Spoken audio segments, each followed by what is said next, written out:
never get tired of that hard right stop of that song. Like never. I kind of do, man. Honestly, I know. I'm kind of a little over it at this point. I think we need to. You think we I think finally need to edit it correctly? I think some jackass needs to get his shit together and download the editing software that he continues to say he needs to download. I agree. And if Jason was here on this episode, I would absolutely be getting after him. Welcome Jason, back. Jason editing music. Yeah. That's a hoot, man. That's a hoot. I love the guy, but music, no. Music. I mean, I have the file, so if you need a fade, just let me know. We need a fade. Okay. We need a fade. I'm actually gonna, maybe like I've got a couple of tweaks that I want to make to it a little bit more than just that fade, though, Genesis. I'm gonna work on a couple of things. Of things. I've got the patch software. I just need to download it to the computer. So yeah. Okay. And lazy. With that, but I appreciate the offer, though, man. I'm here to help. With that weirdness, welcome to Vagabond Nerds for the week. We took a little bit of a short break. Believe it or not, we have other lives outside of the show. Trust me, I don't believe it. Other lives, secret lives, secret lives, true lies. No, wait. I mean, technically, I guess you could call it secret because I'm not posting every single waking moment of my life online like the rest of the folks are. So I guess. Why you gotta call Genesis out like that? No, I didn't.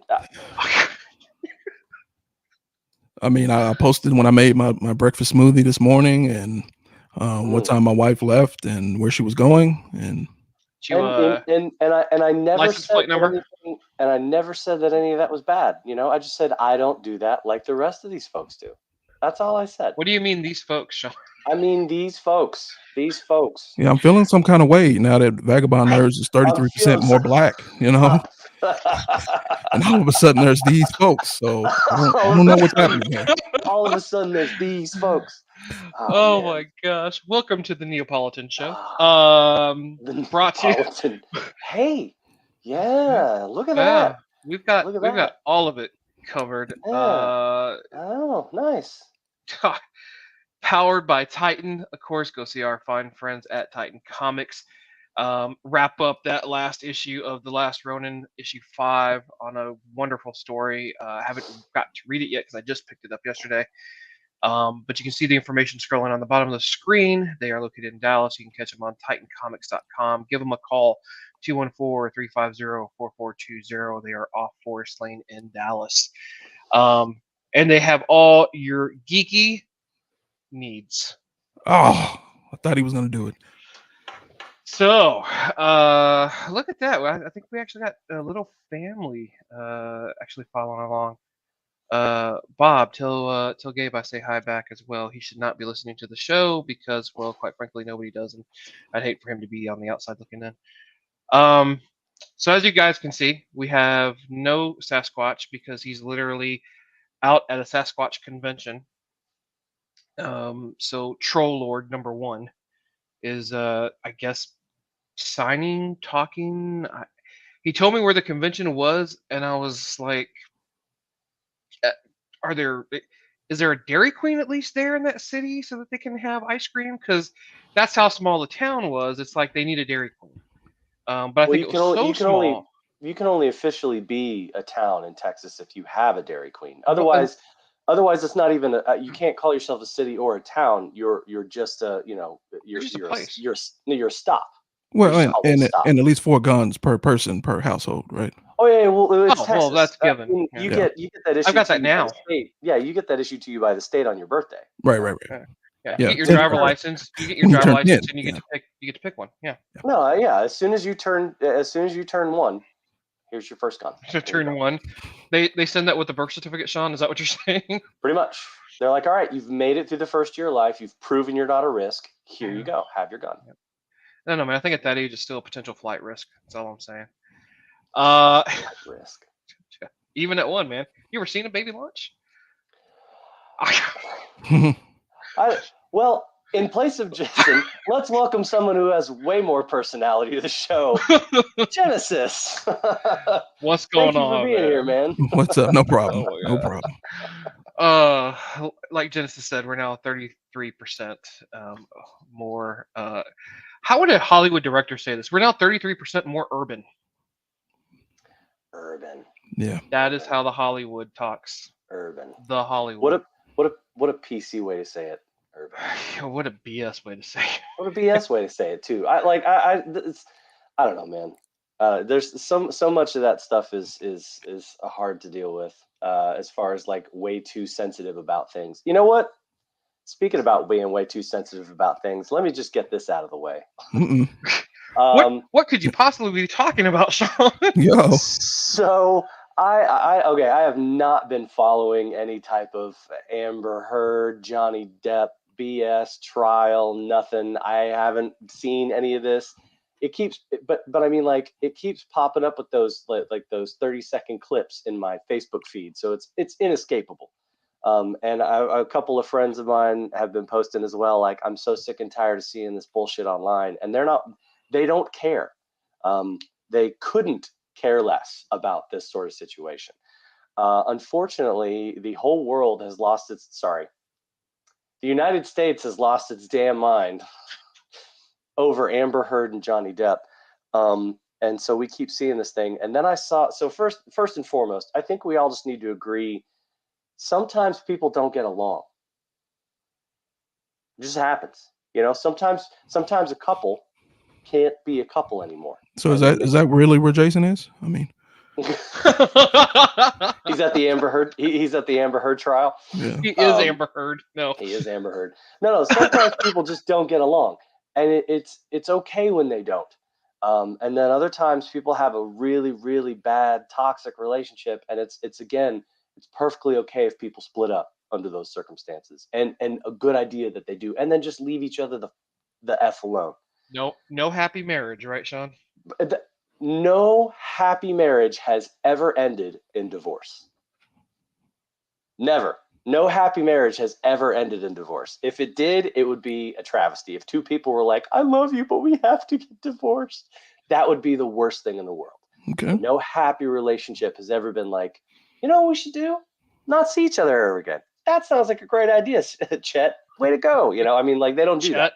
Wow. So the next thing that I'm moving on to with this is all these fans of Johnny Depp and all these fans of Aquaman and everything petitioning to cancel Amber Heard from the series of films. I don't care about continuity, so that's not my argument here. Screw continuity. I don't care. If you want to replace her with a better actress, go for it. But stop doing it just because these two people got into an argument and had a horrible relationship together. They probably each did shitty things to one another. Great. Leave them alone. Just let them live their lives and just stop feeding our news stuff with something that's which really should be personal. It shouldn't be broadcast. No, it shouldn't be broadcast. This is not what they do to each other or for each other or with each other or against each other is their personal business. Unless they feel like posting it online, which obviously Amber Heard did.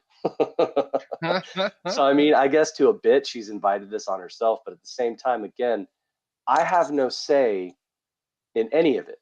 And her personal choices in her relationship should not have a this much drastic weight on her livelihood going forward. People make mistakes. We weren't born perfect out of the womb. Hell, Catholicism taught me that growing up. I was born. We're all born with original sin, you bastards.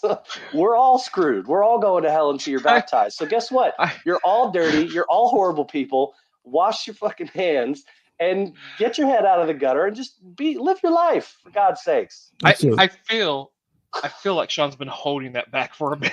That's an F-bomb 10 minutes in. Is it because we're 33% more urban? Woo! Yeah. There you go. 33% more. Dude, I want a t-shirt.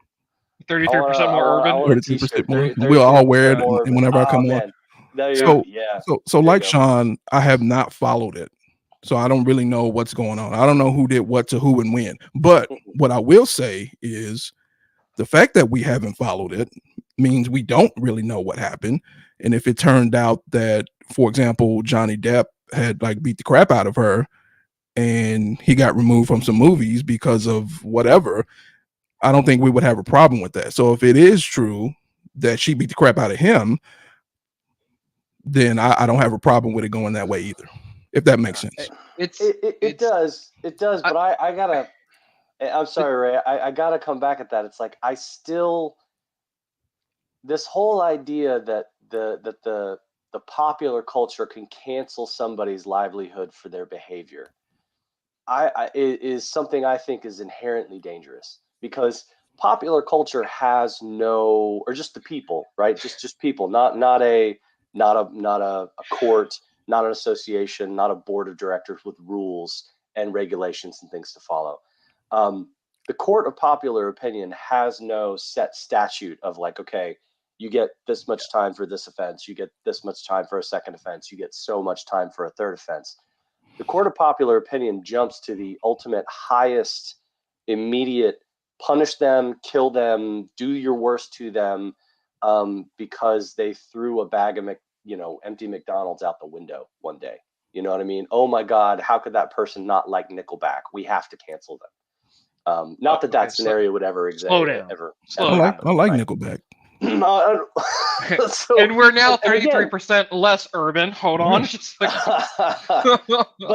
but that's why I kind of disagree. It's like, yes, I get it. If Johnny Depp has laid hands on Amber Heard, or vice versa, if Amber Heard has laid hands on Johnny Depp, once again, that's a matter in a civil thing. That's for them to discuss with one another. That's for them to work out between each other. That's for them to work out with a court. I really don't know how I feel about letting the public say, let's cancel everybody simply because we disagree with them, or because we have to make a stand. It's like, this generation is so hungry for a change, a stand, an outcome, a way to, make their voices heard. I just gotta say, 13 minutes into a show without Jason, and we're borderlining into his favorite political topics. I think hysterical. We do this. I think we kind of do this to him on purpose. So let me throw this out there to put in like a non-political spin on it. I don't know how you all's not regular 9 to 5 goes, but I work for the government. If I go punch Ray in the face and go to jail, I will lose my job. Right. Period. Right. Yeah. I don't really. So and I will lose my friend. Well, but I think that's a perfect example. So what you said there, right? You work for the government, and that's a government regulation. That is a representative of the government. And I think that's how it should be, because you guys are, anything that represents the government, that's a governing body. That's a representative of, what should be good, what should be pure, what should be wholesome, what should be held to a higher standard almost, right? And it's the same way, like if you go into a company, like for instance, our company here, if I were working in HR at my company, but I was using my position to take advantage of other people in my company as the HR representative, I should absolutely be fired and banned from being an HR representative at another company somewhere else, because it directly relates to my power, to what I'm doing. That's an abuse of my power. And if you had assaulted another official when it's clearly within the guidelines, once again, talking about those specific guidelines, or just beat the shit out of Ray, whichever. I mean, that'd be fun. Which no one would be shocked. No one would be shocked. I mean, look, like he said, Jeremy was very upset to see him. I mean, yeah. So I mean, we get it, right? We totally get it. Had that happen, I would understand that punishment, because that's a rule within your organization. That's a rule within what you signed. You signed that contract. When Johnny Depp is signing up for contracts for movies, or when Amber Heard is signing up for contracts in movies, I mean, unless you're signing up, I guess, with Marvel at this point, because the mouse and Disney owns everything. Are all about the, you cannot have any black in your red in your ledger. You know what I mean? You can't have red in your ledger. Period. I think after Chadwick Boseman, I think they're probably still little bit like that. But go ahead. Yeah, okay. 33% more. 33% more Chadwick. But So I that's guess the but so point of I agree with you in that, though. You would be that in that position. Yes, I think it would be right to fire an individual from a government position. I just think this is that court of public opinion, and the court of public opinion holding so much sway over people's livelihoods. but the reason the public opinion is even coming in is because there are no governing rules on what happens in Hollywood, and then you have horrible things that happen, like Harvey Weinstein but and hold on, worse. But do we know that? Do we actually know that there are no governing rules in Hollywood? Because we know that there's no. See, what I think is there are, and there's supposed to be. But I think, again, the powers that be, the people that are in some of those positions. All I can think about is how mad Jason's going to be. Jason is right when he sees this episode. I mean, the bottom line is, I don't care. In the grand scheme of things, I don't care about Depp and Amber Heard because they're not going to have any effect on me or my family. Mm-hmm. Zero.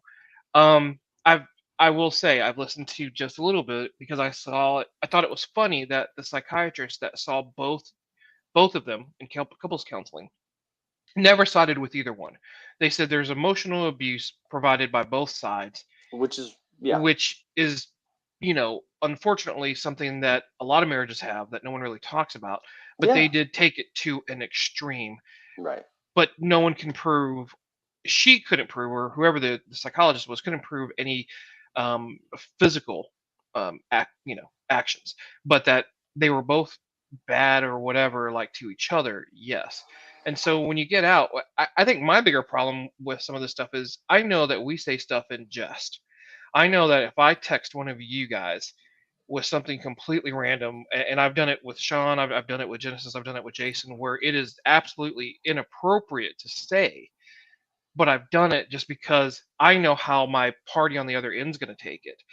I don't agree with how they're bringing up these texts and everything else, or these conversations that people had in private, where you're frustrated, you say stuff out of line, you say what's on your mind. James Gunn, right? Where it's just whatever's at the top of your hat. I don't like that. And James Gunn, speaking of him, came out in defense of Chris Pratt this week. Kevin Hart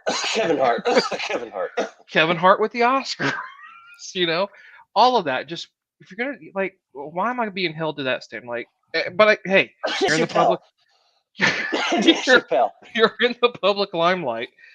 I guess that's just part of it. So my 2 cents on this and what's been going on, what they call cancel culture, blah blah blah. I'm here for it.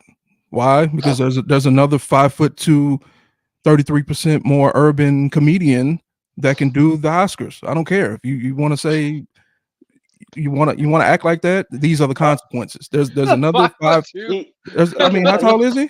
He can only do the Oscars if he tells the jokes that are appropriate that other people don't get upset by. Otherwise, someone's going to walk up on stage and slap him in the face. Him. That will never happen, Sean. But again, that'll never happen.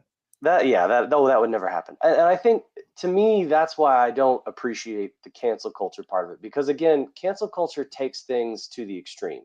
And when you allow something to continue to always go to that extreme, you see people start to do what Will Smith did to Chris Rock, which was act inappropriately, get up, walk up on stage, slap somebody. That's the equivalent to a temper tantrum of a 6-year-old in a grocery store. Jason literally just got up from his signing desk where he's at right now at that Bigfoot convention and just threw his hands in the air and said, "Screw these guys. I hate the show. How dare they're talking about all of this." It's fine. Jason's got like 18 other shows he can talk about this subject on, so he'll be okay. That's true. He'll be okay. I think there's a difference. I will. Mark Bernardin. What you mean the difference between Will Smith smacking Chris Rock as my comparison with a 6-year-old temper tantrum, or a difference somewhere else? No. But also wouldn't Chris Rock's joke about someone's wife or girlfriend would be something a 6-year-old would do? Not necessarily. That's something a normal comedian would do. And I haven't talked about anyone's mom since like elementary. Ricky Gervais hosted the Oscars for what, 3 years? The Grammys for 5. I'm sorry. Okay, Grammys for 5. And Ricky Gervais. Or not the Grammys. is, The Right. sorry, I don't know, the it's the Golden Grammys, Globe it was the Emmys, something. whatever the hell it was. Ray's like, everything you just said was wrong. I don't know. He hosted some Let's Stroke Each Other's Ego award show for people who are disconnected from reality because they make way too much money because we dote on them inappropriately where we should be. By the way, we will get to Moon Knight. Anyway, that's the back half of the show. The deal is this, right? Ricky Gervais was on this show for hosting these whatever award show was for like 3-5 years in a row, whatever.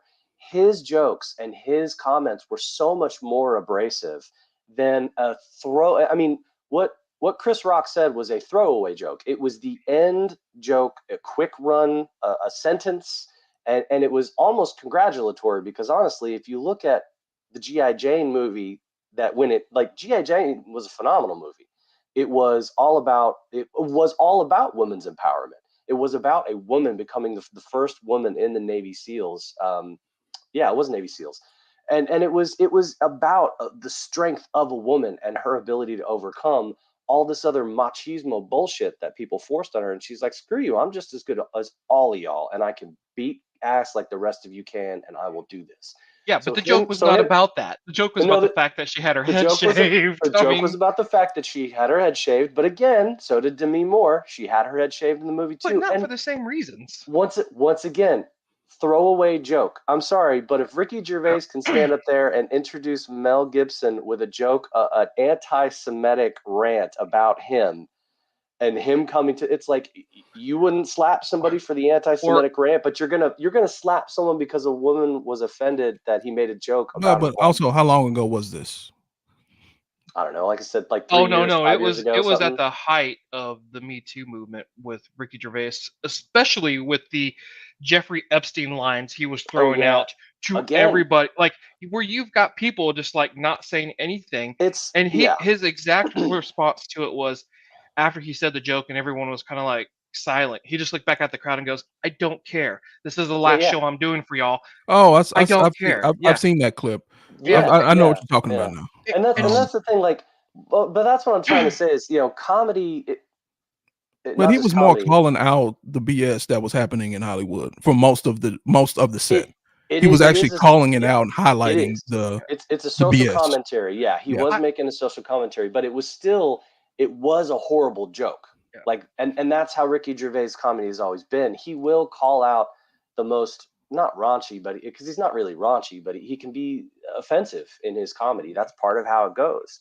And the thing that bugs me is people are so sensitive and so offended by something, and then they insert themselves into the offense of another individual, which I think is closer to appropriation that we are nowadays. I think that's BS. When you get more offended than who should be offended by something. I'm going to disagree with that, and the reason being because 33% more black. Unbiased and is 100% more white. And she 100% more white. And she gets more offended when things happen racially than I do because I'm used to it. And the thing about it, I think the thing about it is the people who are getting more offended usually are people who the only people who can do something about it. Like if I tell you that you did something and it offends me as a black man in America, no one cares. Well, I mean, I would care. Well, but you know me. Well, no, not just because I know you. It wouldn't matter if you were a stranger. I would feel. I really love bad. being Mexican on the show. I would be like, I'm so sorry, I didn't know that, and that's my stupid ignorance, and that's me learning. But you have to admit that's the exception, not the rule. Is the point I'm making? Oh yeah, no, I agree. There are a lot of really shitty people out there, and anyone who looks like you, who would not have that same reaction that you would have, would only change or listen to you. They wouldn't listen to me at all. They wouldn't listen to Ray. No. I see what you're saying. So you would have to be the person that would step up and say something and make the change. I'm a unicorn. Yes. You're not Tiny Tina Wonderlands? No, not yet. I haven't. Oh my gosh, you're still going to be Tiny Tina from here on out. Haven't started yet. Love Tiny Tina. That's fine. I'll dress up like Tiny Tina all day long. I don't mind. Tiny Tina's hilarious, dude. Yeah, she is. I think funny as shit, man. I going back to Mark Bernardin of Fat Man Beyond podcast and everything else. But he had a really good line about it one time, which I hadn't thought about it. He says, "I'm not with," and I'm butchering this. He says there's a difference between cancel culture. He goes and responsible culture. He goes, and those two lines get blurred a lot. And I think that's true. I think there should be a responsibility to some of it, but I think it does blur with that cancel culture. So you have to look at each issue separately to figure out which one it falls into. And I think a lot of times you want to group in, or a lot of individuals want to group in the uh, culture and claim that that's we're taking it too far, as opposed to the responsible culture. And because it does that, the stuff that we should be paying attention to, the stuff that should matter, that we should all be up in arms in, gets brushed aside, because it's like, oh, what are you whining about now? And look, I'll be the first one to say it. I'm guilty of that. There are certain things where I'm just like, oh dude, that's whatever. And then I'll have an intelligent conversation with someone, or the person that's talking to me is more intelligent than I am, and they'll say, well, this is why. And it's like, oh, okay, so I'm the a-hole here. Like, this is on me for not understanding. Now I understand. Now let me take that other side of it. And I think that's what we're not used to doing. We don't have the conversations anymore where, instead of trying to learn from each other, we immediately get offended and not talk things through. I think I'm done with this. I want to get into nerd stuff, because I didn't expect. Honestly, Sean, I thought you were going to joke about this for about 5 minutes with Amber Heard. I mean, I was gonna, but no, man, this rubbing me the we might wrong have changed way. your life out there. You never know. Who knows? Yeah, we could have. Yeah, The one person that's watching right now may have a completely different stance on life.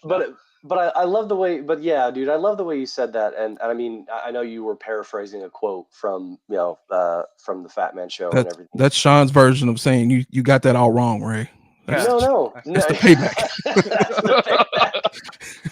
I mean, hey, payback. He was bold in his own self, saying, "I know I'm going to butcher this." I was like, "Yeah, you are." Right? I mean, quietly inside, I was like, "Yeah, you are. You're totally going to screw this up, dude." But the fact that he mentions, I think that's what bugs me the most about this, is the idea that it's you can't separate.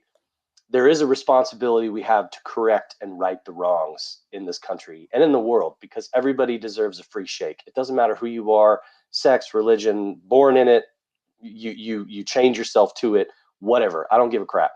Whoever you are, everybody here is free. We all deserve the same shit. It's just inalienable human rights. We all deserve it. So it's like, we need to be able to in all this, though, we need to be able to have thick enough skin to where we can logically discuss problems and figure out coherent, useful solutions to them to make the improvement, versus just a straight up, you know what, I don't like that person, cancel them.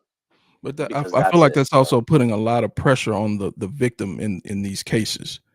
Well, to be the one to come up with, to have the turn the other cheek, and let's sit down and have a civil conversation about it after they were just wronged. Yeah, that's a lot. That's a lot to put on that segment of people.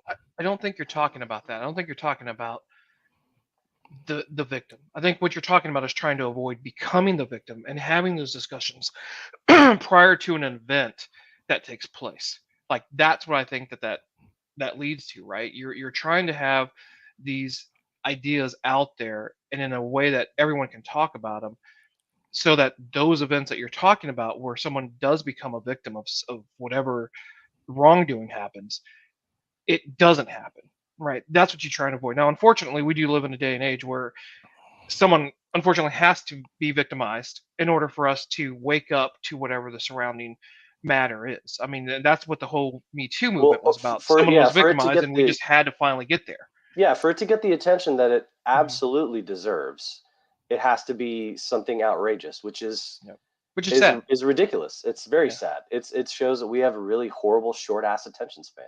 It's awful. Yeah, I agree. Speaking of people that we often forget, and I'm changing the subject, unless Genesis, you want to have final word on it, because you are 33% more on 33% more. No, I think I think it's, like I said, I think it's hard to say that we need to have the conversation before, so it doesn't get to that.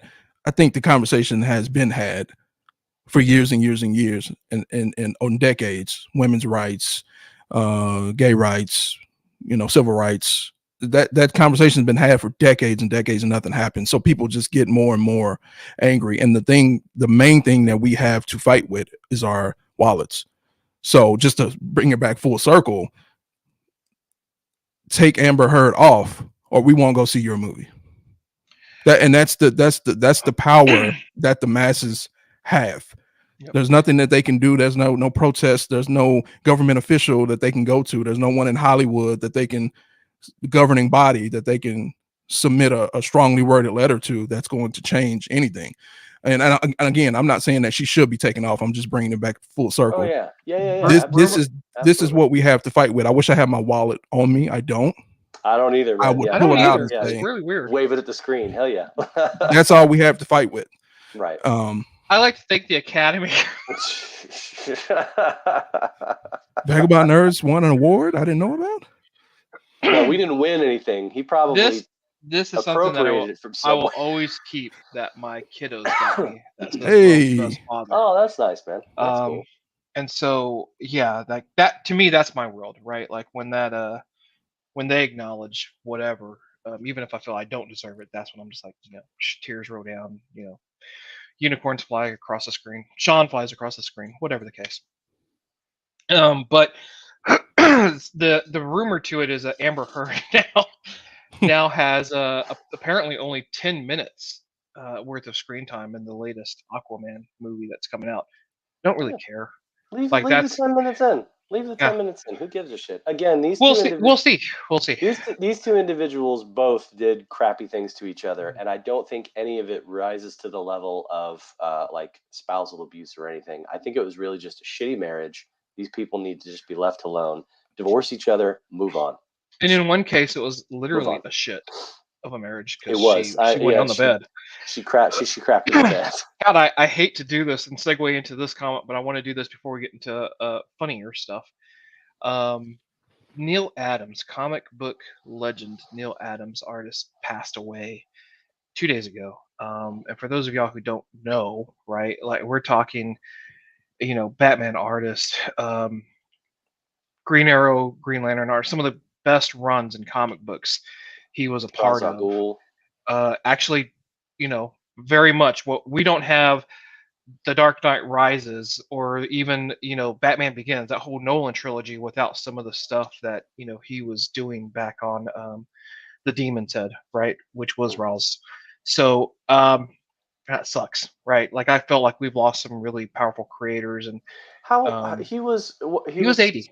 He was 80. Okay, I was gonna say he again lived a very long life for us nowadays. You know what I mean? 80 years old, and brought a lot of joy and amazing creativity to Detective Comics, Genesis's favorite. Hey, my favorite.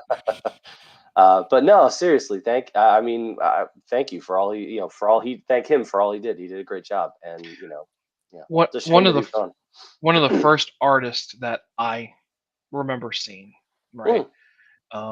And definitely very influential on me getting into Batman. Just I think it was one of the first artists. One of the pictures that I was trying to start drawing. I looked towards him, right? And we all have this. Our generation, we're always like, oh my God, we look to this person. But I think Neil was one of the first ones that I was drawn to, certainly. But much respect to him and his work and the legacy that he left behind. And, going to be missed for sure. So what you're saying is we wouldn't be here talking right now if it wasn't for him. There are a lot of creators that I don't think I wouldn't be here talking if they were there. George Perez is another one who's unfortunately, like I think we did a show a while back where we're talking about that. He's kind of pulled away from everything because he was diagnosed with terminal cancer. And honestly, I was kind of shocked to see that Neil went before him. And that's not an insult to anyone, but he's been posting some stuff lately, and he looks frail. But I love the fact that he wanted to spend time just living out his life how he wanted to live it, and his family being beside him. And that'll be another sad day, unfortunately, when that happens later on. But anyway, Sean, your call. You want to do trailer talk or you want to do Moon Knight? Yeah, let's do some trailer talk, man. That'll be, sure. Let's do it. All right. So you texted me, and I didn't even know this was out. And said, Neither did I until I saw it, and then I immediately texted you. You said, "Have you seen the Chippendale?" Which is what I thought about the Chippendale trailer, and I thought, "What are you talking about, man? Like what? Like Chippendale, like the cartoon?" And All right, looking at it, it was easy. Yeah, there you go. Looking at it, it was very. You're right. It feels very much Who Framed Roger Rabbit, which is actually in here at one point. Yeah, they are. Which so I want to say the reason it got me and made me feel that Roger Rabbit Who Framed sort of feel is similar to Sonic the Hedgehog and when it came out with the live action and the animation going together. This one, however, the reason I'm getting stronger vibes from this one than I did that was specifically because of the characters being used and the different styles of animation all wrapped into one. One of the things I find fascinating about this trailer and about this upcoming movie is that it incorporates, animation from across the time period. You know what I mean? From across our lives, all of us growing up. It's got hand drawn stuff. It's got stop motion Gumby animation. It's got computer generated. It's got the hand drawn, computer enhanced. I mean, it's all over the place, and I really, really think it's so cool how they're blending all that together with this live action, and still making it seem very realistic and very believable, even to the point where like some of the CGI in there is like Jurassic Park from the 90s level, where it looks almost real, but you still know that it's cartoon and they call themselves out on it that it's CGI. Yeah. For instance, one of the two Chippendale characters, I can't remember which one, but he was like he goes like somewhere around here. He says it's the one who's CGI. He goes, it's no secret that I had the CGI surgery, and they make fun of it like it's like it's plastic surgery in Hollywood. Like, oh yeah, of course I had Botox done. It's no secret that I've had that done. And I love that they made that little joke. It just it gives you some nostalgia feels from the early days of watching Chippendale Rescue Rangers on WB Saturday morning cartoons or morning cartoons and stuff like that, and also the movies, from when they were the Disney movies back in the day in the early 80s. I don't know. It just it made me laugh. It really did. So I'm interested to see it, kind of. So I'm curious. So for me, it's I'm so disconnected from American made cartoons. Like I have not even dealt with them at all on any level since like the 90s. Right? You got a one-off thing like What If, right? And stuff like Into the Spider-Verse, but that's about it. Like but Gargoyles and X-Men and stuff like that. I mean, that was still like late 90s, wasn't it? I mean, it might have ended early 2000s. I think Gargoyles was like mid. Well, I didn't do Gargoyles, but X-Men specifically. X-Men, yeah, definitely. Yeah, I got you. Okay. So what else? But what I will say, speaking of Into the Spider-Verse, the clips that Ray didn't just show, remind me of a little bit of Into the Spider-Verse, because we did have different characters, like the anime character, right? And the art style was completely different than the other. And so that's the first thing that caught my mind, as far as something more up to date, not just looking back at the 80s and 90s stuff. But that's what it reminded me of when I saw the different art styles for the characters. It's certainly interesting. I'm kind of looking at the clip now, but to Sean's point though, it was already a difficult job to do in Who Framed Roger Rabbit. We'd seen some art styles done before where it was very much, you could tell, actor versus animation, and hats off to the pioneers who thought about that first. But Who Framed Roger Rabbit took it a step further. And then looking at this and appreciating art for what it is, it's taken it a step even further to show not only can we do that, we can throw all the animation in the past 50, 60, 70 years and show you where we're at today. to make it kind of blend seamlessly. And so I'm interested to see how they're doing that. I don't know how I'm going to feel about the story. It may be one of these sleeper hits, but certainly from just watching it from an art perspective, it's interesting. Again, Jason's got to be. You're talking about art. You're talking about politics. I hate you guys. But we were talking about social commentary. It wasn't politics. either way, man, he would be sitting here arguing for like the rest of the show. He would be. He's arguing right now in his He's head. arguing right now. Yeah.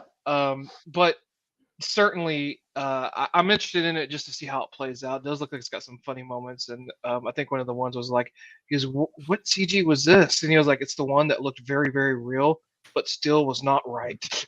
And you think about some of the scenes that they were showing, and you kind of remember like, "Oh my God, yeah, there's still some." Go back and watch Lord of the Rings. It looks awesome, but there's still some scenes in it where you're like, "Yeah, you can tell." It's just a little off. Oh, it's just a little off. Yeah. While we were out, another trailer popped, Mm-hmm. and it's getting a little flack, and I'm kind of surprised as to why. But we did have the new Love and Thunder trailer, come out. To me, it still looks very Taika Waititi, right? I'm pretty sure I'm butchering the name, but first time I think I've ever heard a comic book movie use some GNR, some Guns N' Roses, as a background soundtrack. But all of it, to me, I'm actually looking a little bit more forward to this one than I am Doctor Strange 2, and that's next week already. Really? Yeah, I know. Even just Dennis like and why? I are both like, dude, what? Hold on a second. I can't. Here's the thing, man.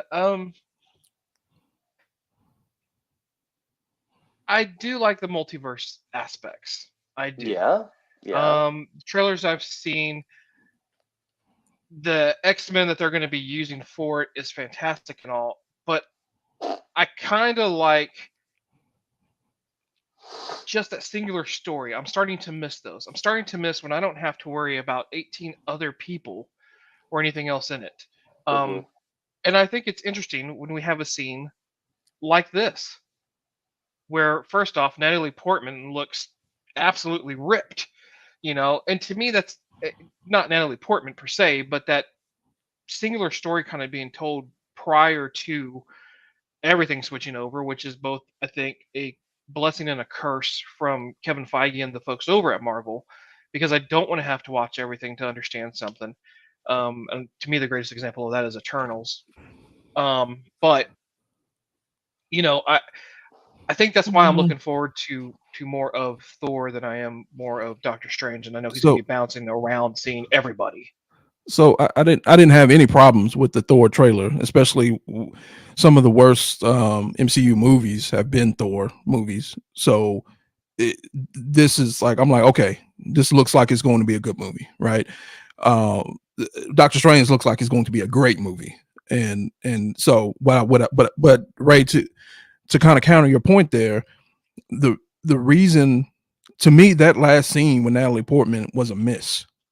Like that, it did not excite me. But the reason why it would excite some people is because of all the rhetoric over the MCU movies about Thor being the only one who can wield this hammer. And then what happened in Endgame. So that is like some of the main appeal to that last scene. I think it's a miss because Endgame happened so long ago. There isn't this excitement about someone else having the hammer. So it's a miss because it's 4 years later, whatever it is. But I think that kind of counters your point. Like it is a cool scene because of all the other things that we've seen in these movies about that hammer. But it wouldn't be cool if you had never heard of like no one else being able to wield the hammer and other people slightly moving it and then someone else actually wielding it. Like it wouldn't be cool.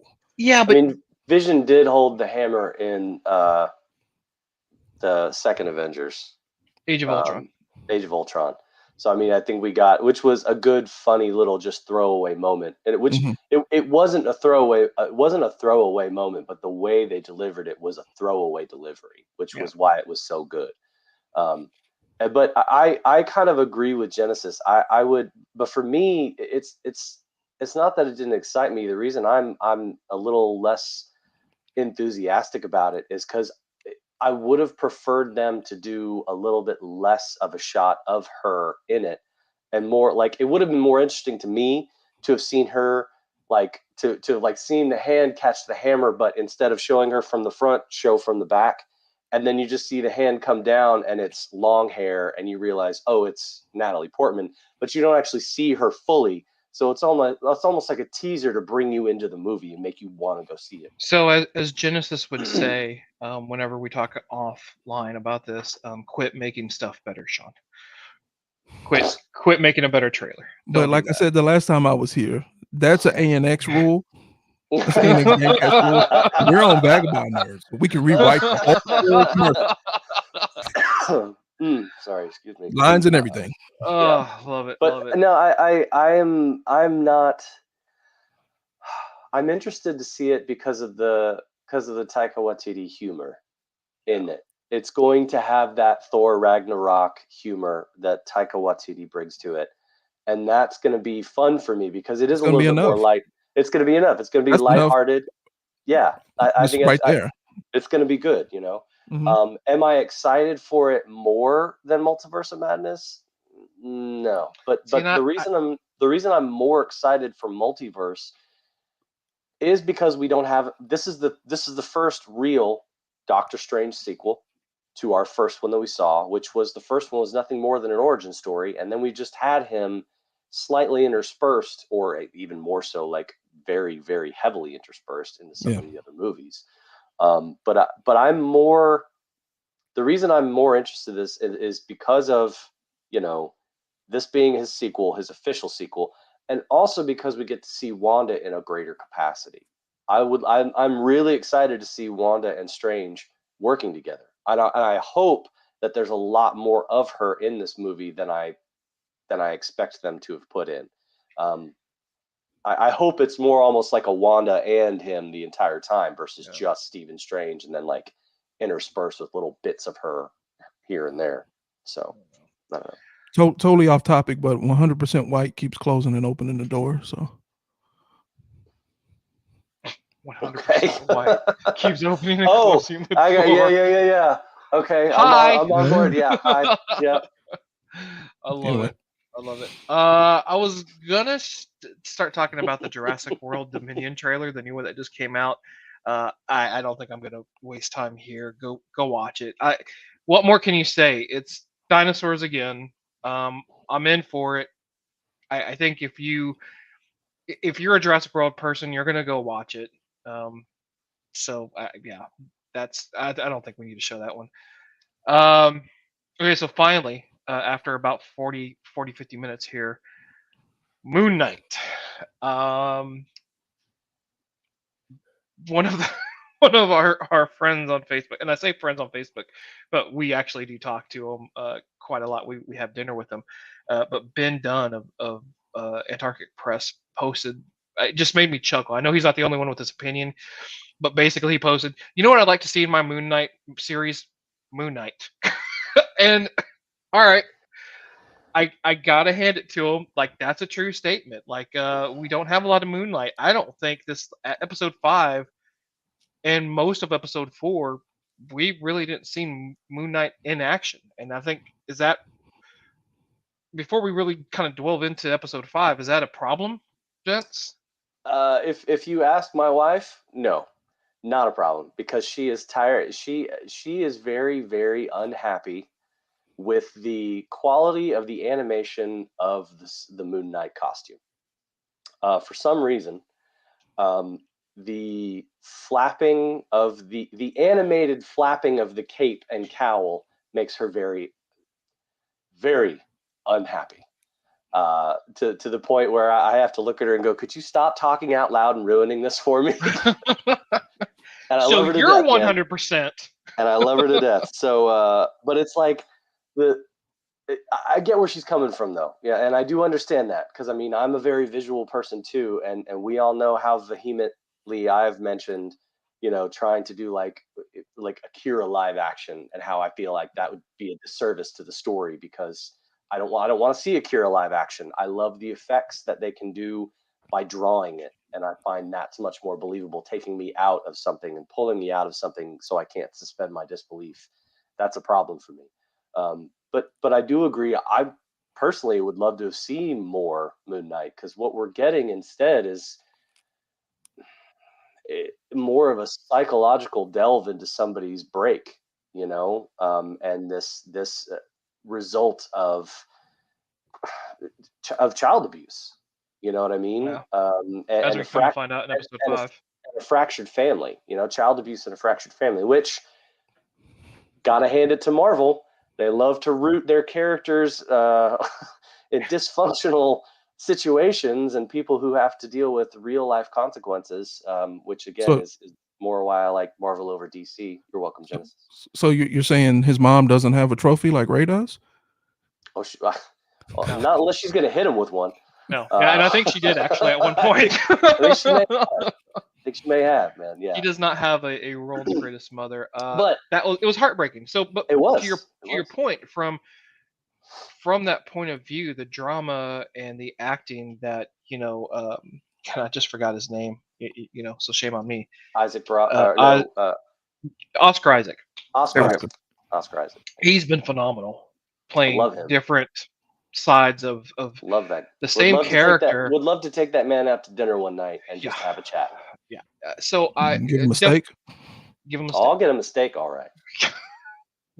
He's throwing down some thick meat. That's what that's about. No, I'm saying I would cook him a steak. I'd be like, oh, hey, I bet, man. Let me cook you a steak. Here's a nice big baked potato. Let's get a glass of wine. Oh, by the way, was he on Jimmy Fallon, or was he on no, he's on the Late Show with oh damn it, what is his name? Anyways, he was on the Late Show, and he talked about eating some mushrooms with who's the I know who you're talking about. Who's the bad guy actor in this? Ethan Hawke. Ethan Hawke. No, he looks just like Kevin Bacon. It's Kevin Bacon. He looks just like Kevin Bacon. But he was talking about him and Ethan Hawke, and I think there was one other person, I don't remember who it was, but the three of them they ate mushrooms and like had this trip and hung out one night after they wrapped filming of Moon Knight, and I was like, that sounds like a group of people I would love to party with. That would be fun, man. Sean's taking all the urbanism out of this podcast now. As much as he possibly can. You are now 30% urban. 30 right. Back about nerves. 30% Mr. Clean. Yeah. 29% remaining. Oh my God. Yeah, there's a little counter in the side. It's just like, it's one of those. Yeah, it's the little green status bar, and I just lost the first top off of it. Yeah. Look, the acting. The acting in this series is nothing short of phenomenal, but it is. I understand the complaints around it. I understand the fact that there's not enough Moon Knight. Quite frankly, I'm okay with it. I'm starting to be burned out on the regular fare that we see, where everything's got to be extraordinary. And I'm not saying this isn't extraordinary events that happen, but to see again that breakdown of his psyche from episode to episode to where we're at right now. I think all of us on the show, spoiler alert if you haven't seen it up to this point, but the fact that episode 4 ends with him dying. A part of him. A part of him. Like he's shot 3 or 4 times in the chest. Yeah. Sorry, episode 4, not episode 5. Since I'm sorry. Yeah, you're right. You're right. Okay. But ending episode 4 with him, just sinking to his death was hats off. How many shows really go out of their way to kill their character at the height of the arc, right? And I'm not saying that it doesn't exist. There are definitely shows out there, but we're going to struggle to remember which ones those are, right? What was that movie with Kurt Russell and what's his face, John Leguizamo, and the guy who died. Damn it, I'll figure it out. Kevin Anyways, Bacon. Kevin Bacon. Kevin Bacon. Yeah. Kevin Bacon.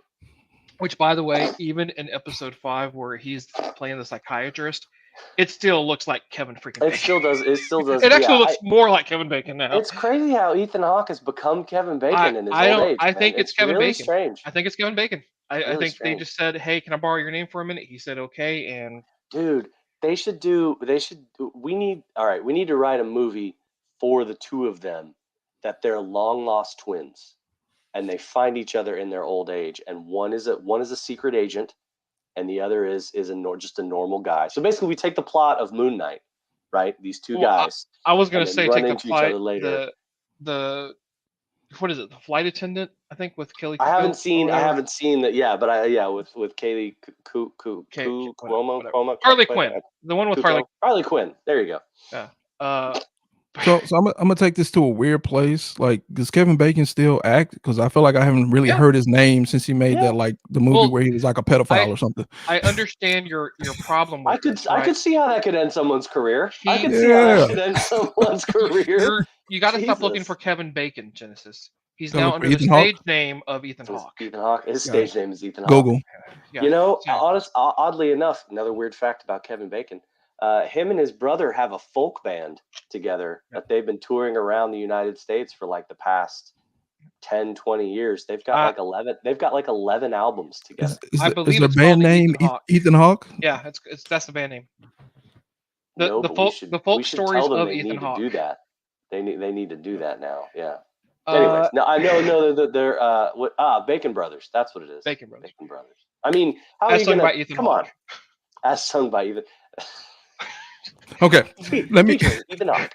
Genesis, talk to us about that. Okay, so Moon Knight. I'm gonna have to say, generally speaking, to me, for right now, it's not over yet. It could turn around, but to me, I would have to rate this the lowest rated Marvel DC MCU TV show. I like it. DCU.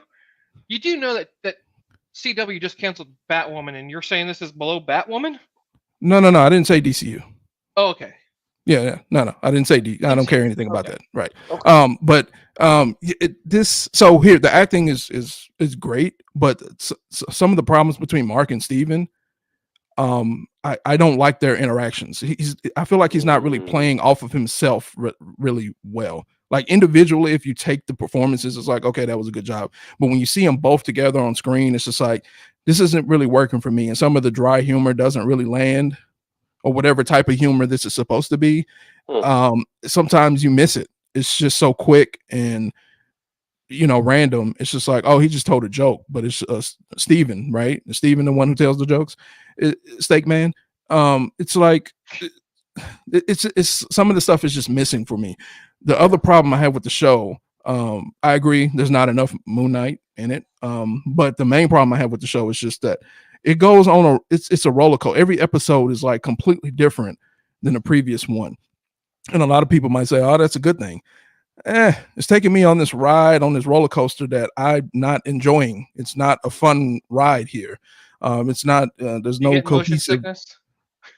I'm getting motion sickness. It's just like, especially in the beginning, it's like an episode of like something on Discovery Channel. Let's get this Egyptian history lesson like that I care nothing about. Let's just show up in like this random place with a bunch of sand and we start doing things, and then people pop up and stuff happens, and it's like, I don't even remember what you were even doing there in the first place. So why you even need to be here? Are we talking about Moon Knight or Stargate? Yes. Okay, both. But it's just like it's so all over the place. And then let's get on these horses and duel. And joust and what is happening? Oh, yeah, here? the rich people party. Yeah. That one threw me off. That was a little out of place, man. That was weird. But I feel like every episode has something kind of out of place. It's hard to put my finger on it, but like at the end of 4, when you have this hippopotamus, it's just like I'm just like, whatever, man. I'm ready for it to be over. Let's put it that way. For me, I'm fascinated by it. Because I honestly think that they are trying to bring a bit of the Egyptian lore into it, and don't think it's something that we see on a regular basis. So it's like, for instance, like pointing out that hippo part of it, right? And having this hippo, this goddess that's supposed to help ferry people to the land of their destination, the land of the dead, Mm-hmm. which is just one of them, as far as I'm concerned, or as far as I know, not concerned, but as far as as I understand, is fascinating to me to see that, because it's the lesser known pieces of it. And I think I am enjoying this.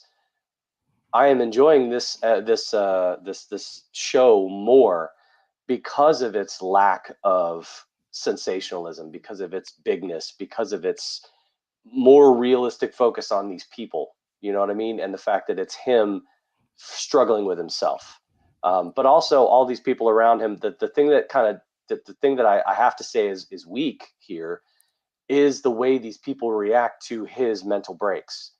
You know, his wife, you know, who is just like, oh, so you're, you know, you're him, but you're also him. It's like, would you react that way if you ran into the same person that you have been married to for like the last 5 years or something? Would you be like, wait a minute, now all of a sudden you're crazy, and well, not crazy. Now all of a sudden you've got multiple personalities. Like, I feel they dropped the ball in some of those areas. So to piggyback off of that real quick, Star Trek Discovery, people are hating on it for all these different reasons, but they do a really good job of that. If you watch some of the Star Trek series, someone dies, and then like the next episode, everyone's back to normal.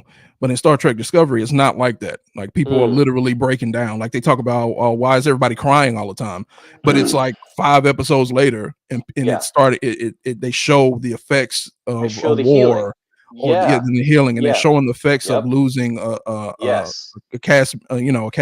So yeah, I can see where, someone could have a problem with that. I think that's the next evolution of TV and film here, because a lot of times it is just like, oh, we're off on another mission. We don't care that, Ray just passed away.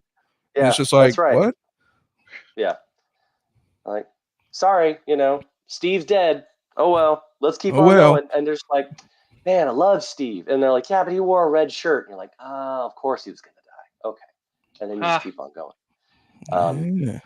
Well, but no, I do like it for its, I was hoping it was going to be a little bit more secret agent-ish than it is, because it's turned into something else. But I'm excited to continue to see where it goes. Really, is my thing. So we've always one episode, right? Seen movies that just one episode left, just one left, and it's going to be the shortest of the finales.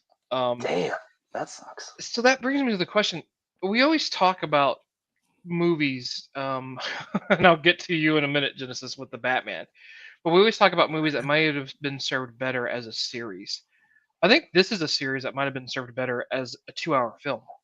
Maybe I think this would have been a really good. I think this would have been a really good 2-hour film. I do. I absolutely do. I think they still got to kind of figure that part out, like what should be a movie. And I know why they did it this way. It's because they really wanted to explore this character. But how much money do we give them, and how much, is the average moviegoer, if we put this into a who's going to go see a Moon Knight film? That's the thing. Is this was a Guardians of the Galaxy level character as far as its awareness to the popular people. You know what I mean? And maybe even less so. I might even say I think Guardians might even be known more than Moon Knight, honestly. So for them to have invested, however many millions of dollars to show a full 2-hour movie and put this up on the screen and then potentially flop, they're not gonna. They would never do that. And maybe that's why we don't see the costume that much. Maybe they realize, we've got it. Well, that hippo. I mean, the hippo looked better than the costume.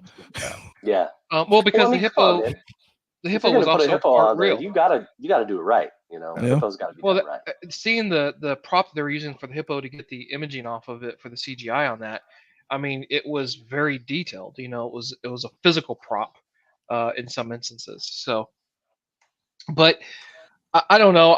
I'm anxious to see how it ends.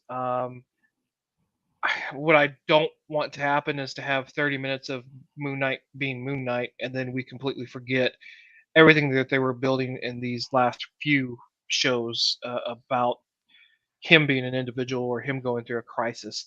and suddenly it's just there. But we still have also the third personality, which we know exists based off of some of the episodes, but we haven't um, seen yet. Yeah. and some people are arguing that even one of the scenes in with the psychiatrist with Harrow, right, or Haro, whatever, Kevin Bacon, that KB. the reaction isn't that of Mark and it isn't that of Steve. It's It's the other Jake unknown. Jake Jake. Lockley, I think is that character, I have which no is his idea. third personality, right? Mm. And so it'll be interesting to see how this goes. Well, I know that in the interview with it was on Stephen Colbert. That's who it was. The interview that he gave with Stephen Colbert, he had mentioned there's still another personality coming. Mhm. So I think we're going to see this last personality in this final episode. We have to. I mean, that's just what him saying Or that. unless it's a teaser for season 2. Well, Are but they- when I don't know. they submitted it as a one and done. miniseries. Yeah. I think it's just a miniseries, a one and done situation. So Well, the one thing I will say about it is, don't get me wrong. I think this is, to me, I say worst, right? The worst of the them. weakest. Yeah. No, It's I the got weakest you. one, Absolutely. but it's not a bad show. No. Like it's not bad on any level. I'm just not enjoying it, and I feel like it could be better. But it's not a bad show. It's not like I'm gonna stall it, on episode 3 and just be like, I'm just not watching this anymore. It's not like that, but it's just not great to me. You don't feel that. It's not Mortal Kombat. It's the Jessica Jones of Disney Plus. That's what the my show God, is. Man. And I like this show, but was not a fan of Jessica Jones on Netflix. Jessica Jones was okay if you'd get rid of like 3 episodes. 3 episodes, take them out, and you're fine. Probably the same, and the same could be said with Iron Fist, except you could probably take out 5 episodes on that and be even better. But I liked Iron Fist better than. I disagreed. I enjoyed Iron Fist. I liked it. I liked that actor, and I liked what he did in Game of Thrones, and I've seen him in 1 or 2 other roles, all small roles. But I liked him. I liked his portrayal. He was trying to portray the idea that he was still that kid that fell out of that airplane of like, I'm a kid. I want to do right. I want to uphold the Iron Fist. And it was like childlike mentality. And that was, I don't know, somewhere deep inside all of us is that kid who wants to right all those wrongs. And I just felt like that's what that came from. I could connect with that. You know what I mean? Fair enough. Okay. So I feel like we're forgetting something. Well, whatever it is, we're going to have to forget it real quick because I've got like 9% battery remaining on this bad boy, and I'm just going to drop out of the middle of this conversation. Because you mean your actual battery, or are we talking about the urban battery? No, the actual laptop battery. Somebody forgot to bring his charger up here and plug this bad boy in before this whole spiel started. So way to go, Sean. I know, man. I'm amazing. I don't know, dude. I don't think we had anything else major to talk about. Well, okay. So don't forget, next Saturday, Free Comic Book Day. Go hit up your local Titan Comics or any comic book store near you. But we'll be free. They confirmed the Batman sequels coming up with the Batman. Thank you. That's what I was going to go on to. Pattinson and Kravitz are both returning to do the next one with the Batman, and it's going to be directed again by Matt Reeves. So along with also Venom 2 and a sequel to Ghostbusters Afterlife. We're getting both of those. Venom 3. Yeah, but what did I say? 2? Yeah, Venom 3. Venom 3. Sorry, and then 3. I guess we got the whole Ezra Miller thing. Again, he just needs to get Grant Gustin. He needs to get his shit right, is what he needs to do. But again, should you cancel him because he got drunk and disorderly in a no, I think you should arrest him for some of the stuff that's going on. That's what I think you should. I think you should arrest him for the shit he does. Does that mean he should be completely taken out of his livelihood? I mean, only if he's done something that's completely and horribly offensive to the rest of the human race. Yeah, but otherwise, he made some mistakes. We all make shitty mistakes. We got to be able to come back from that somehow. Genesis, really quick, your quick take on the first half of the Batman. Quick take. It's not a bad movie. There's something that I can't put my finger on that is not connecting with me. It may be just different styles within the movie. It's like a detective thriller, then it's like a horror movie, and then it's just like there's a lot going on here. And there's some other things that I'm just, again, I said this before I even saw the movie, and I've never seen a movie with Pattinson, right? I've never seen Twilight. I don't like him as Bruce Wayne. I don't like him as Batman. I like him even less as Bruce Wayne.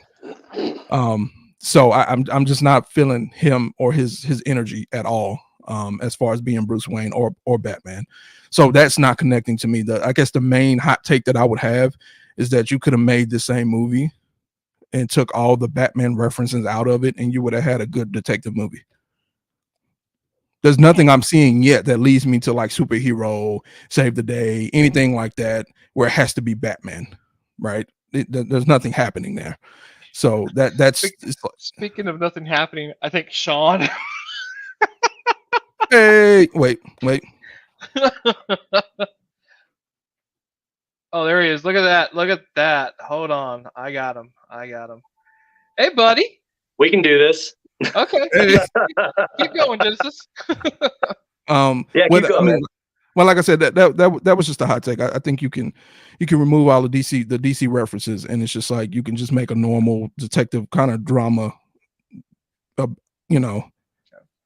with the same storyline, right?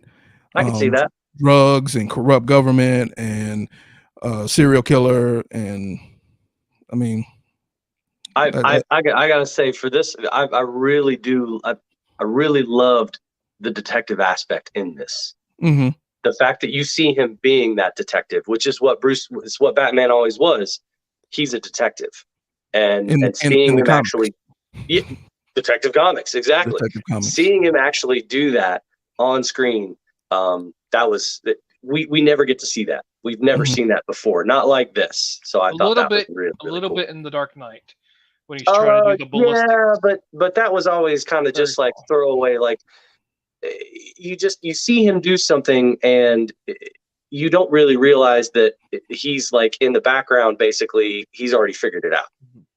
In this, you're watching him process a crime scene. You're watching him sort of try to figure out what's going on. I do love the fact that you're seeing him take notes, as not only are you doing the drama thing, but he's taking notes on everything, trying to match.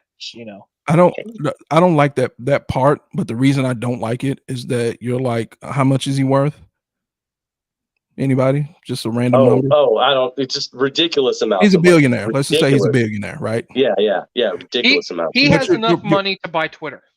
Right. He has enough money. So he's printing out pictures and writing on them. Elon Musk.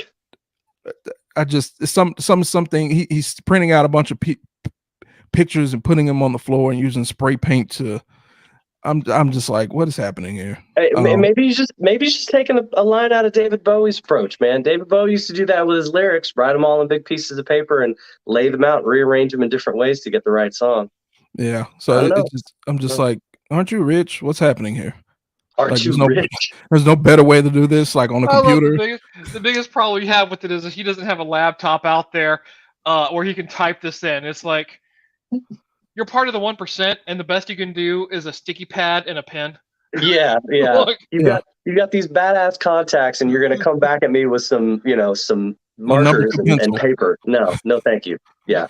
Just like, that is yeah. All right, well, what? I respect that take.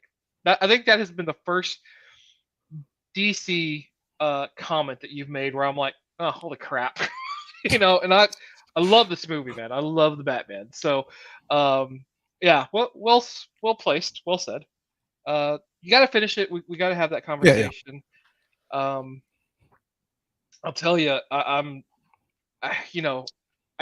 don't want to see in the Batman 2. I absolutely don't want to see this in this trilogy period, because this is what it'll be. It'll be a trilogy. Don't give me the Joker. No, don't do that. How you had him in this? Anymore. That's fine. I don't need to see the Joker anymore. I don't want to see. I don't want to see the Joker be an actual villain he fights. Yeah. If the Joker is somebody stuck in prison, and we want to do scenes like they did that they omitted from this one, which I think was a good idea that they omitted it. Yeah. But if you wanted to do something similar to that, where it's almost like a Hannibal Lecter sort of situation, where he goes and talks to him sometimes, fair enough. That's his dark half. let him go do that. But keep him out of it as far as like an actual antagonist. And I think the other give me Court of Owls. Go ahead and do that. Give me the Scott Snyder run of Court of Owls for your second. You've already hinted at it. You've already hinted that there's this the Arkham family and the Wayne family. Go ahead and do the Court of Owls storyline, which is very impactful. You don't even have to give that to me in the next movie, but I think that's where you should end it. Much like Nolan's trilogy, it all came full circle back to Ra's. Do the same thing where it comes back full circle to the Court of Owls is controlling it, and have that storyline going through. I think it would be pretty impactful. Maybe even give us a proper. There's another Batman out there, like with the Asylum series that was done so well on video games. Give me that for a second part. There's an actual Punisher version of Batman out there that he's got to take out. Whatever, I don't care. But just don't give me the Joker again. I would think that might be too close to this. I mean, to this current movie, though. If you're talking Fair about enough. With how Riddler was, and I don't want to go into too much detail because I know Genesis hasn't finished the movie yet. So we'll finish it tonight. No NBA tonight. So, congrats to the Mavs for making it to round 2. Congrats to the Stars to making it into the playoffs. Yep, round 1 of the playoffs, going up against Calgary. Yep. Because unfortunately, my Rangers and the Cowboys and their draft picks are not going to get there. No, it's not happening. But I'm interested to see what you think of the Batman when it's finished. Same here, man. So, I think that's it, gentlemen. Right? Yeah, I believe so. I think so. I think we touched on everything. Yeah, we got to kill Sean's computer. Which hey. And we got to talk everything that we need to talk about. Again, next Saturday is Free Comic Book Day. Go hit up your local comic book stores if you need one. Titan Comics, TitanComics.com, right off of Forest Lane in Dallas, 635 if you're in the area. Phone number, address. 214-350-4420, and there goes the address is 3128 Forest Lane, Suite 250, Dallas. Go ask Chairman why he bothers with us. Yeah, because we don't know. They'll cut our funding off eventually, I'm sure. Yeah, for sure. Jeremy's going, I don't fund you guys. Genesis, anything you want to plug before we let this go? Yeah, we can plug a Version TV real quick. There's not a whole lot of new content out there, but there is a lot of content out there. So there might be a movie, anime that we reviewed, a video game that you're thinking about buying that we have a review for. So a Version TV on YouTube. Go follow, go subscribe, like some of the videos, get us back motivated to pod again. These microphones still work, I think. Can you hear me? Genesis, I know I'm late to the party, but I just started watching Hunter. What is it? Hunter versus Hunter. Yeah, Hunter. Yeah. Hunter. Yeah, just started watching that recently. I'm digging it. I like the first season so far. It's been good. Yeah. Pretty good. The boy just got into Demon Slayer, but he's actually reading Demon Slayer. I had to stall it. Yet. I had to stall Demon Slayer. We weren't really feeling it, and then when the main villain appeared and he looked just like Michael Jackson, I was done. Because he looked like Michael Jackson. I mean, I was done. Did he do the he? He had the white suit and the white hat and the long. No, we're done with Moon Knight, man. You're talking about Michael now. I was done. We literally watched one episode after that, and we never watched it never watched it again. So he's not watching it. He's reading it because that's what we do, and especially at his age, I encourage the reading. And to see him seamlessly between left to right to left on his reading, it makes me proud. I'm so far behind. Genesis, one more thing. What's your game that you're playing right now? Tiny Tina's Wonderland. So if you like Borderlands, or if you just like first-person shooters, and if you like Dungeons and Dragons, I don't know anybody who. I think I might know one person who plays D&D, but the whole game is premised off of them being on their spaceship or wherever they're at in the Borderlands universe. But they're playing Dungeons and Dragons, but it's called something else. Right. And Tiny Tina is running. She's I don't know anything about Dungeons and Dragons. Game master. She's the game master, the dungeon master, and yep. she's telling the story. Yep. As you play the game. So if you're, it's probably getting really close to end game. I think I have one chapter left. Are they all much like the latest Borderlands 3 when it came out? Is this all brand new characters, or are they old characters just rehashed in you have old characters just that make cameos? Okay. And then the whole story is really the playable ones. The playable characters. Are you right now it's just your created character. Okay. Oh, cool. Okay. That's it. And generally speaking, I like this better than I like 3. Okay. Borderlands 3 was too massive. The maps were too big. When they give you cars, 3 was huge. 3 was real big. When they give you vehicles with big guns on it, like 2 hours into the game, the maps were too big. So this one, it's a much more enjoyable experience versus Borderlands 3 to me. It's like it's a return to Borderlands 2 in a way, with the feel is what you're saying, kind of. Yeah. Cool. Very cool. And don't be turned off about what you might see on commercials and previews. It's not swords and dragons. No, it's not. It's still guns. It still has a million guns. That's Elden Ring. That's Elden Ring. Yeah. Which I haven't started. Actually, I'm still stuck on because of the time constraint. I'm just now finding the joy of Guardians of the Galaxy. That has been a surprise game for me that I've gotten into. I bought the Isle, whatever, I can't remember what it's called, but the Ghost of Tsushima expansion for the island, the whatever the island was. I still haven't played the island content because last time I played it, what was it? It's harder. Is it? Yeah, I heard it. I heard it was better, and well, not better, but it was more intense. I haven't played that content yet, but also I was in the middle of starting my second playthrough on harder difficulty after completing the whole first run. So but I was watching something the other day, and I was like, it was some show on Japan, and it was about traveling and like travel Japan, and I remember watching it, and I'm sitting here going, man, all I maybe want to do was boot up Ghost of Tsushima again and play it, because that game still is phenomenal. You want to talk about an emotional journey? Yeah, that game has an emotional journey tied to it. The thing I would say about the DLC is that the game was so amazing, and it's just like, I don't know how you make this better. And the little tweaks that they did made the game better. Like there were things and tools and suits that you didn't really use, but you had you didn't have a use to change to it or use it. Now you can use it, and it's meaningful in the DLC. So I'm just like, this game is 10 out of 10 for me.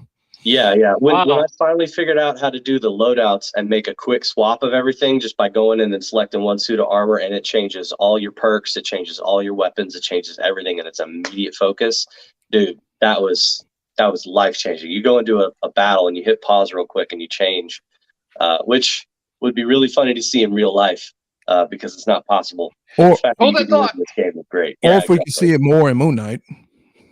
Yeah, that's true. Yeah, man, see that more in Moon Knight. Look at that, full circle. And on that note, I think we'll see you guys in 2 weeks. I'm pretty sure. And then join us again any other time Genesis is with us, so we can discuss politics while Jason's away. Yeah. Well, because as many shows as Jason does, I think we just need to incorporate Genesis more, and just do that and see what Jason does. I'm down for a 4-man show. Oh no, it would be without Jason. you just don't send him the link. You send the link to Genesis, and he's like, "What the hell? What's going on?" Oh, would we do that to Jason? Yes, we would. In a heartbeat. Absolutely. Yeah. All right. Be kind to each other. Have a great weekend, and hope everything's good.